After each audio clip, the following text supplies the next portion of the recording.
Welcome to the Explainer. Today we're going to talk about an invisible force that pretty much runs our entire world. From your phone to the power grid, it's a fundamental obstacle in every single circuit, and it's called electrical resistance. You know that feeling when you unplug your phone and the charger is warm? Or maybe you've noticed your laptop power brick getting a little toasty? Well, that's not just a sign that it's working, it's a physical clue to the very concept we're digging into today.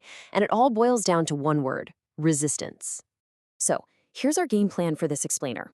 We'll kick things off with the basics. What even is resistance? Then we'll get into the rulebook, Ohm's law.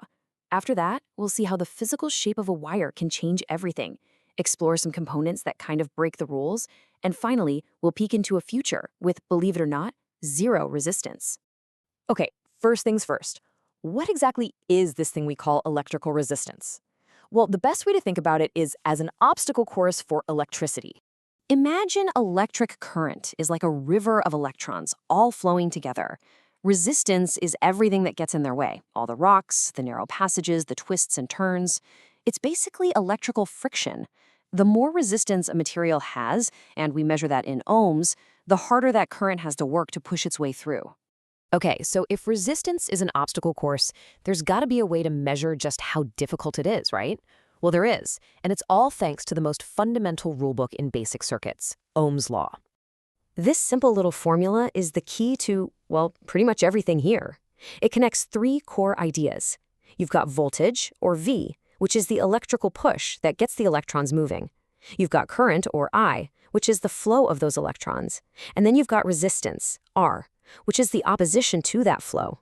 This formula, R equals V divided by I, tells us exactly how to calculate that opposition. And hey, there's a super handy visual trick for remembering this. With this triangle, you can figure out any one of the variables just by covering it up.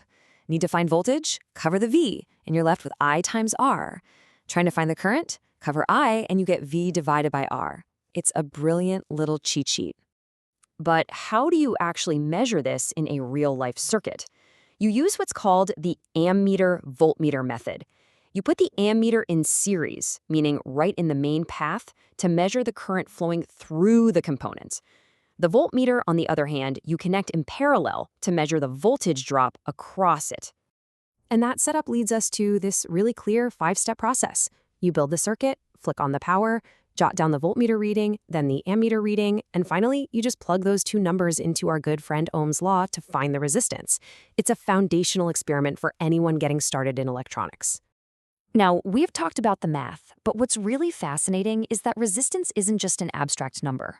The actual physical geometry of a wire, its shape, its size, that totally changes how much it pushes back against the flow of electricity.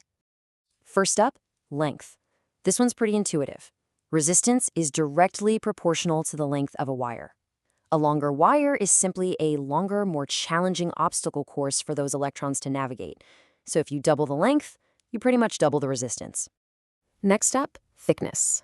Now, resistance is inversely proportional to the cross-sectional area. A thicker wire is like a massive 8-lane superhighway. It gives the electrons tons of room to flow, so there's low resistance. A thin wire, that's like squeezing all that traffic onto a single-lane country road. It creates a bottleneck and the resistance goes way up. This is exactly why those massive long-distance power lines are so thick, to minimize energy loss. Okay, so we've established the rules with Ohm's law and the shape of a wire, but here's where it gets really interesting. In the world of electronics, some components absolutely love to bend or even break those rules. It all comes down to this crucial bit of fine print in Ohm's law. That perfect relationship between voltage and current, it only holds up if the temperature stays constant. The moment things start heating up, well, things start to get weird. So for a standard resistor, a component that's designed to obey Ohm's law, the graph of current versus voltage is a beautiful, perfect straight line. We call this an ohmic conductor. You double the voltage, you get double the current. Simple. Its resistance doesn't change. But now, take something like an old-fashioned filament light bulb. As current flows through that tiny wire, it gets white hot and starts to glow. And look at the graph. It's not a straight line anymore, it's curving. Why is that? Because as that filament heats up, its atoms start vibrating like crazy, getting in the way of the electrons even more. Its resistance actually increases as it gets hotter. And then you get components like diodes, which are even stranger. They're basically a one-way valve for electricity. Current can flow through them super easily in one direction, but it's almost completely blocked if it tries to go the other way. It just goes to show you how specialized and nonlinear resistance can be. So let's wrap this all up by looking at why any of this really matters. Because resistance isn't just a number in an equation. It has massive real-world consequences, and it points toward a truly fascinating future. And this brings us right back to where we started, your warm phone charger.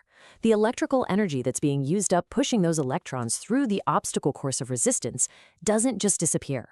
It gets converted into other forms of energy, mainly heat. That warmth you feel is literally wasted energy.